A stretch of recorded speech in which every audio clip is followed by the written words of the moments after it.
Hi everyone, welcome back to Winging It. We're in week 18 and if you haven't seen any of the other videos in this series, don't worry, I will link the playlist at the top of the screen so that you can go and catch up on anything you've missed. We're making a quilt on a garden theme and we make it a block a week, and later in the year we'll be piecing these together and learning much more about the quilting process. If you don't want to make a quilt, there are loads of ideas here. Lots of people are making books or just using these videos as inspiration for their own textile art. So do stay tuned and hopefully I can give you some ideas. This week we're working on a pieced block. So my square is 20 centimetres by 20 centimetres and I've made it out of two pieces. This top piece is 20 centimetres by 8. And this piece at the bottom is 20 centimetres by 14, and that allows for a 1 centimetre seam allowance at the join, and I've just joined that with a back stitch and pressed the seam over to the darker fabric.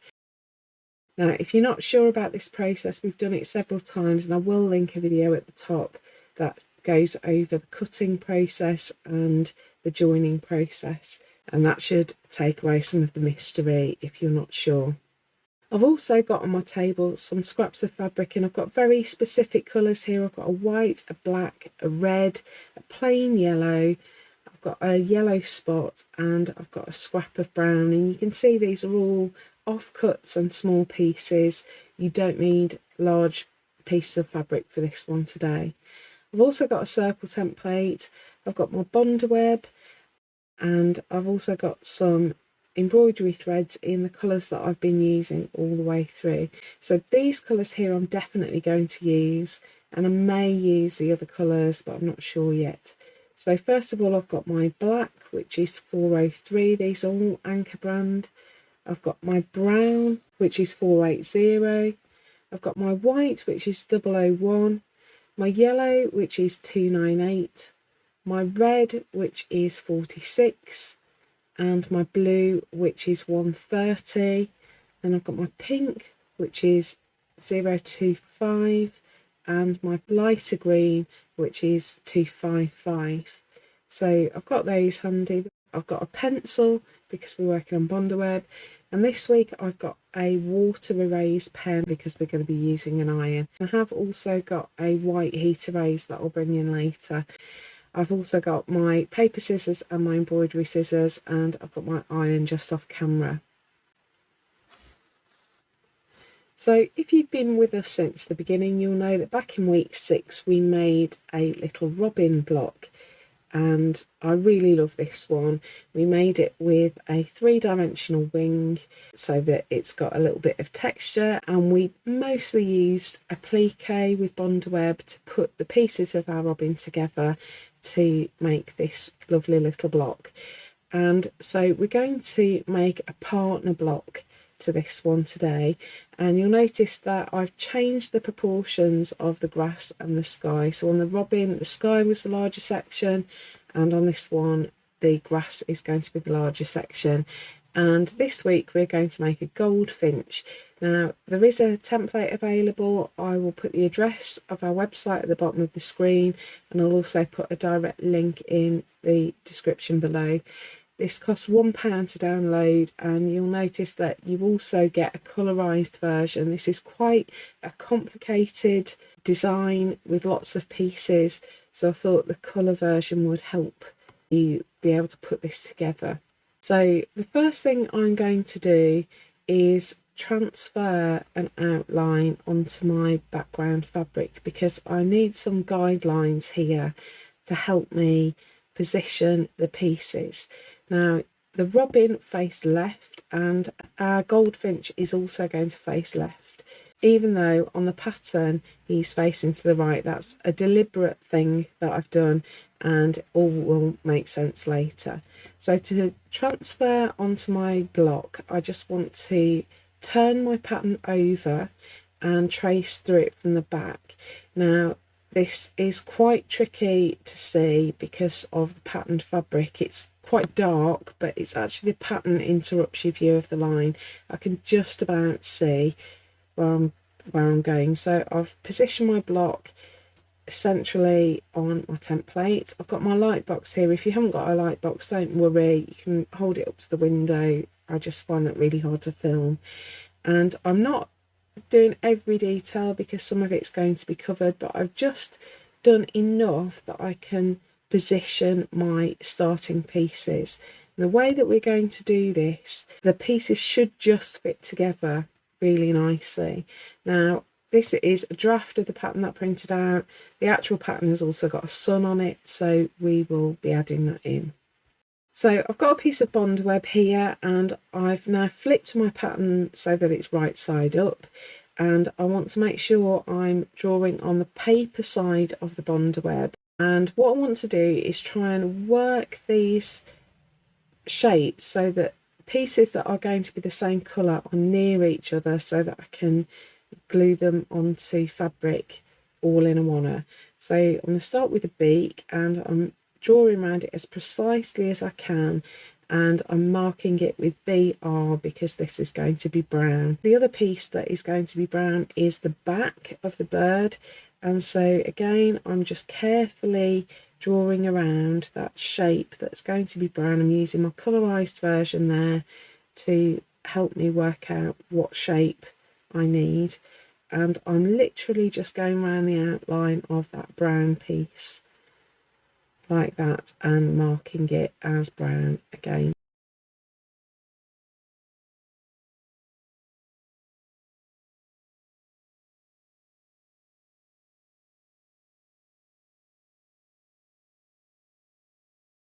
So you can see I can take those two pieces off and attach them together to brown fabric. So then I do the face, which is red, and the gold flash on the wing, which is yellow. And now I'm doing the black pieces. So I've got the eye mask and the cap, I've got the tail of the bird, and I've got this wing piece here. And so even though there's a yellow piece that's going to be attached there, I'm doing the whole of that wing piece. Now I'm going around what will be white, and you'll notice a dotted line on the pattern. We don't want to just waste our fabric, so I've taken out some of the white. So now I've roughly cut out my shapes, and I am gluing them down onto fabric. So I've got my Bondaweb pencil side up, glue side down onto the back of the fabric. It's really important that you put them on the back. Now with the brown shapes, the glue came detached from the paper of the Bondaweb, so I'm roughly putting that together, and so that I don't end up with glue all over my iron, I'm just using a little bit of greaseproof paper here to protect my iron. You'll see when I lift up the greaseproof paper it sticks a little bit, and that would have been on my iron, so that's just a tip. It does sometimes happen. Just double checking that I'm on the back of the fabric, and basically Bondaweb is a fusible glue, so you hold your iron over the shape onto your fabric for about 10 seconds, and that melts the glue of the Bondaweb and fuses it to the fabric. And I'm just going through each shape, putting them on the right colour, and that's me just cutting out my sun and putting that on. So when all my shapes are cooled down, I'm going to cut round them as accurately as I can, and it's really important with this one that we do some accurate cutting because we are making a fabric jigsaw. So I've cut out my white piece to start off with, I've peeled off the paper, and so now the glue is on the back of the fabric. So what happens now is when we turn over so that the glue is facing down, our shape is reversed. So there are two tricks with Bondaweb. One is that you need to roughly cut your shapes while you're attaching the Bondaweb to the fabric and then precisely cut them out. And the other is that you are going to be reversing each of the shapes that you make, because we're gluing the Bondaweb to the back of the fabric, and then as we put the back of the fabric down, the shape will flip over. And so any lettering, any words, anything that needs to be a certain way around, you need to reverse, which is why I've reversed the pattern for you. So I'm now just using my guidelines that I drew in to position my white shape and fusing that to the backing fabric, and then I just go through each of the colours, and there is a particular order that I would recommend. So the next piece I'm putting down is the back of the bird, the brown. We want to go background to foreground. Now I'm putting the face piece on. You'll notice I haven't put the beak on just yet, and we basically just need to refer to our pattern and make sure that the pieces are sitting where they should be. So if you just follow the shape of the piece, they will all fit together. So the black cap goes on next, and at this point I'm going to put the beak on, so that sits right up against the head of the bird. Now I'm putting on the eye mask, and that lines up with the beak, so that's easy to position. Now I've got the tail piece, the very tip of the tail, and that should just sit over the white piece and line up with it. And then we've got our wing piece, and that'll cover up that open space in between the back and the belly of the bird. So what we need to do is line up that point with the top of the brown back piece, and the curve of the feathers should just cover the joint between the belly of the bird and the tail. Now this yellow flash will tuck into that black piece, and so we're just lining up the bottom edge with that and attaching it, and then I'm going to put my sun on, and I'm going to put that fairly low in the sky over on the right behind the bird. So that's our jigsaw piece together. It actually, even though it seems complicated, I've tried to make it so the pieces just work. So hopefully you should find that fairly straightforward. So what I want to do is just mark in some of the other details before I go any further. So I'm going to mark in an eye on the bird. We're going to stitch that in later. So I've got my circle template. I've just lined up a small circle inside the back of that eye mask, the rounded part, and I've just drawn a little circle. You can't see it yet, but you will be able to. This is a white heat erase pen, and the white takes some time to develop, so it will get stronger as time goes on. I'm putting in some flowers. They are marked on the pattern just as a guide, but you can put them wherever you like. So I've just got some circles to mark where I'm going to position some flowers. And now I've got my light box back, and I'm just tracing the position of the legs of the bird. And it is quite hard to see, but I can just about see enough that I can roughly put that in. So now we're all set up, it's time to do some stitching. So I've got 2 strands of my red thread here, and just like with the robin, I'm going to stitch down each of my pieces here with just some running stitch. Bondweb is a fairly permanent fabric glue, but over time, as we use and wash our quilt, I don't want the Bondweb to fail and the pieces to come off. So whenever I'm using Bondweb, I'm also putting in some stitching to just make sure that is permanently secure and will last forever. So I've just got my needle coming up just inside the shape there, and I'm making some small running stitches just to outline the shape. Now you can see I'm using a really thick needle here so that you can see it. You can see that I'm having to use some force to pull that needle through the fabric. That's because we've got several layers, we've got multiple layers of fabric here, along with layers of Bondweb. So it is a little bit tough. If you use a sharp, fine needle, it should make your life a lot easier. Now, if you want to, you can stitch fully around the eye mask on the bird. I'm not going to. I'm just going to imagine that that eye mask isn't there and work with just the red shape that I glued down. So I'm hopping across the eye mask at the bottom and going around the bottom half of that red face piece, and then I'll hop across the eye mask on the way back up as well. Now while I've got my red threaded up, I'm just going to knot the end, and I'm going to put in a couple of flowers as well. So we're going to do lazy daisies. We've been putting these all over the place on our quilt. I think they're really cute stitches. And to make these, we're going to make a detached chain stitch. So I've brought my thread up at the centre of that circle. I've looped it around, and I've taken my needle back in at the same point, and then rocked it forward so that it comes out at the edge of the circle that I've marked and inside that loop. When I pull through, the loop gets caught on my working thread and pulls round into a little petal. So then I'm going to anchor that stitch in place by hopping over the loop and putting in a little stitch to hold it in place. And now I've come back up at the centre of the flower, and I'm going to make another detached chain stitch, but just poking out at a different angle around the circle. And I'm going to do 5 petal lazy daisies, and we just repeat this process, rotating our petals around that circle, always starting at the centre.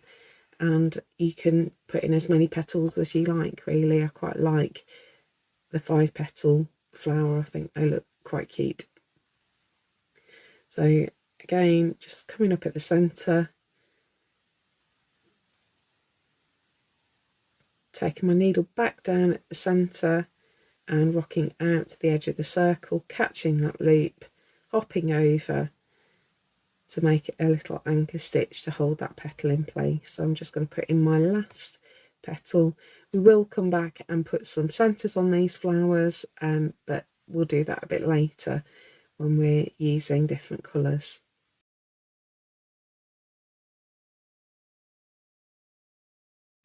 So that's just the last petal going in, and I'll put in another red flower. I'm going to try and do 2 of each colour. So now I've got 2 strands of yellow, and I'm working around the gold flash on the wing in exactly the same way, just little running stitches all around the edge of the shape. And then while my needle's threaded, I'm going to put in a couple of yellow flowers as well. And I'm just going to repeat this for each of the shapes. So I've still got some yellow in my needle, and I thought we could do the sun while we're working in yellow. So I'm just going to mark in some angles. I've just divided my circle into 4, then into 8, and then put little markers in between to give me 16. And we did a blanket stitch outline to the sun on our robin, but I thought this time it might be nice to do some fly stitches. So we do this in almost the same way that we've just done our detached chains for our flowers, but rather than going back in at the same point that the thread comes out, we're going to open up the top of the stitch to make a sort of V shape. So I've brought my needle up, taking it back down, and I'm bringing it out again just inside that yellow circle, catching the loop, and you can see it pulls the thread into a V. And then I'm going to add a stalk onto that, not quite to the centre of the sun, and that's going to be my stitching that holds this circle in place. Now I'm not going to worry about these all being the same length. I want it to look a bit sort of haphazard and wild, so you can see I've started a little bit further out, made my loop, come up inside the loop and stitched a long stitch down into the circle.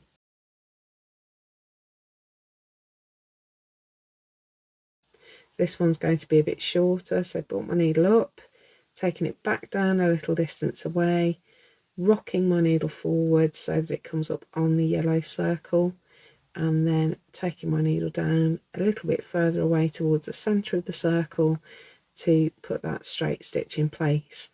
And again, I'm just going to work my way all the way around the sun, putting a stitch at each marker point that I've put in. So I've put in all my stitching now on my bird. I've got all my running stitch around the edge, and on this eye mask piece I've only done the front of the mask because the eye is going to hold down the back of the mask, so we'll put that in a moment. I just wanted to remind you how to do French knots. You can see I've put in some centres on some of the flowers, and I've just got a couple left to do, and I thought it might be nice to have a reminder on how to do that. So I'm going to bring my thread up in the center of my flower and hold the thread in my left hand, pull it towards myself and rest my needle on that thread. And then I'm going to wrap the thread around my needle. I'm going to do 3 wraps for this one, and you should keep it taut enough that you can move the needle without any sagging. Then I'm going to rock my needle back and take it back down at the center of the flower, and you can see I'm holding that thread taut all the time. Pull my thread back through and only let go of it at the last minute, and that keeps your knot really tight and neat and stops you getting unwanted loops. So let me just show you that again. I'm coming up at the center of the flower, holding the thread, needle on the thread, and wrap over the needle a few times. Take the point of the needle back down at the center of the flower, keeping hold of that working thread and keeping it taut as I pull through. And I'm going to let go at the last minute, and that makes a really neat little knot at the center. And I can finish off my thread on the back. So I'm going to put in my legs now. Now on a goldfinch, the top of the leg is a little bit feathery, so we can put that in. I'm going to do that with stem stitch. So I've come up just at the belly of the bird. I've come forward with my needle and I'm rocking back to halfway along that stitch, and when I pull through it creates a sort of T-shaped stitch. I'm going to take my needle back over to the left hand side and come forward again and rock back to the end of that first stitch, and so now my T moves along, and I'm always going to keep my thread over to the left when I'm coming away from the bird. But rather than making lots of individual rows, I'm now going to turn my bird around and work back the other way. So I'm going to tuck my next line right up against the line that I've just done. And because we're working back the other way, I now want my thread to go to the right. So you take your thread to the left when moving away from the bird, and to the right when you're moving towards the bird. And again, I'm coming forward a stitch length and rocking back to the end of the previous stitch. And we used this technique a lot last year when we were doing our trees. I love the texture that you get when you lay lines of stem stitch next to each other. It creates this sort of ruffly, feathery texture, a bit like bark. It's a really good stitch to use for this purpose. It's a nice fill stitch because it gives you that sort of layered texture. So I'm just going to go over it until I've filled all the space, and you can see I've put the top of the second leg in there as well. So now I'm going to put in the rest of the leg, and I'm going to do this with chain stitch. So I've got 2 strands of my brown thread, and we're just going to do a line of chain stitch coming up, going back down where the thread came out and up again inside the loop, and then we go back down where the thread came out and up inside the loop, and that makes a line of connected stitches. Now if I'm using any stitches that you need a longer tutorial on, I will link my stitch tutorials playlist. There's all sorts in there, so you can go and check those out and see a much slower and more detailed stitch tutorial if you want to. Now I'm putting in the feet, and I'm doing this with 2 straight stitches. So I've got one longer stitch that does the main part of the, I don't know, the claws, the toes, if you like, and then I'm putting a little short stitch at the end, just going in a slightly different angle, and that's going to make it look more like a claw rather than just lines. So it just adds a little bit of detail that I think is helpful, makes your bird look slightly more realistic.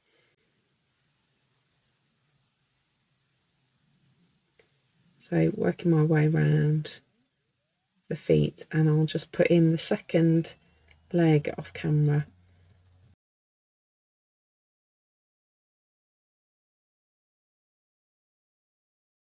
So now we're going to do the eye, and this is tough, I'm not going to lie. There are loads of layers here. So what have we got? 1, 2, 3, 4 layers of fabric, 3 layers of bondweb. You can see me really having to work to get that needle to go through.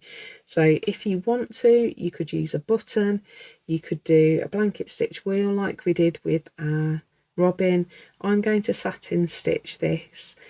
It was really hard to get a neat edge, but we're going to do another step in a moment. So if you can't get a neat circular edge to your eye, don't worry about it, because we will do something in a minute that's going to neaten it up and correct it. But I've just laid my thread. It's really hard to see black thread on black fabric, but I laid my thread across the centre of the circle first, and then I work out to the right and then work back to the left, and I find that gives me a much neater finish on my eye. So now I've got 2 strands of white thread, and goldfinches seem to have a sort of white ring around their eye, and I thought rather than adding another piece of bondweb in white, we could just stitch this. It is just a circle, and I'm going to do this with a whipped back stitch. So I'm back stitching around that circle there and keeping these stitches really short, because if they're too long the eye will look really angular and we don't want that. So tiny back stitches all the way around, trying to be as careful as I can.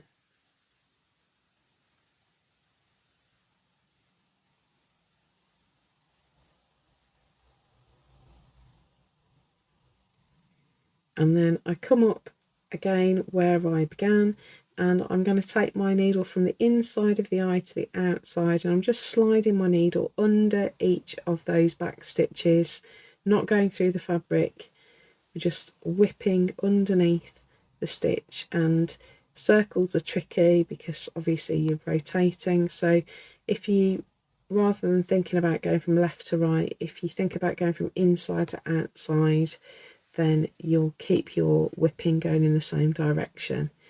So that's the eye outlined, and I thought just to give him a bit of life we could put one tiny French knot. So I've just done 1 wrap there, and I'm taking my needle back through, I've hardly got any thread, and that just puts a little shine in the eye that brings our bird to life. So that's it, that's our finished piece. I cannot tell you how happy this block made me. I just loved watching it all come together, and I hope that you enjoy making your goldfinch too. So if we bring in the robin, you can see them together. I think the robin definitely does need a little glimmer in his eye. I'll have to add that now that I've done it with the goldfinch. The robin just looks like he needs it. And so I think we're going to have 4 birds on our quilt in total. If you don't ever see goldfinches in your garden, do substitute it with a different bird if you want to. But we have a lovely little family of goldfinches that inspired me with this block. So I hope you've enjoyed that. If you have, we'd so appreciate it if you give us a thumbs up and show that you like this video. It really helps me know what sort of content you're enjoying. If you want to share your work, do add hashtag FSH23quilt. That sort of pulls all our posts together in one place so that we can see each other's work. So that's it for this week. Thanks so much for watching. Enjoy making your goldfinches, and I will see you in the next video. Bye!